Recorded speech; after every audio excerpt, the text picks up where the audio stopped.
So I got the electric wheelchair. And what I realized when I got the chair, I actually realized two things. On one hand, I realized I was silly to not get it sooner because, and this is a very, not the most significant example, but in terms of living the life you want and being happy, I always liked going out in Montreal. The jazz festival had the free shows, right?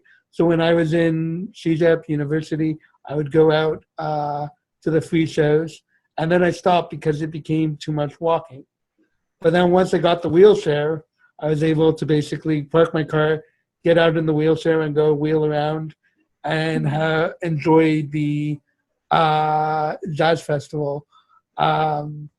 Which again, not the most significant thing, but in terms of living the life you want, why deprive yourself of that enjoyment of being involved in a festival when you could have the help, that small little assistive device.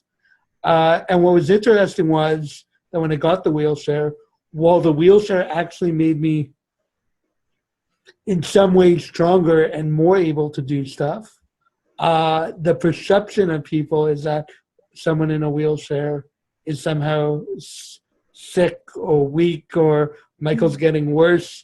I was in a relationship at the time, and the relationship ended up ending in part because of the disability, which was a little bit weird because one of my friends joked that it took her a year and a half to realize that you're disabled, which is a valid point.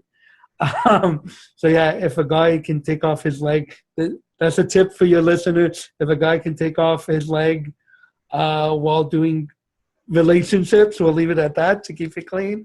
That's probably a pretty good sign that there's something going on.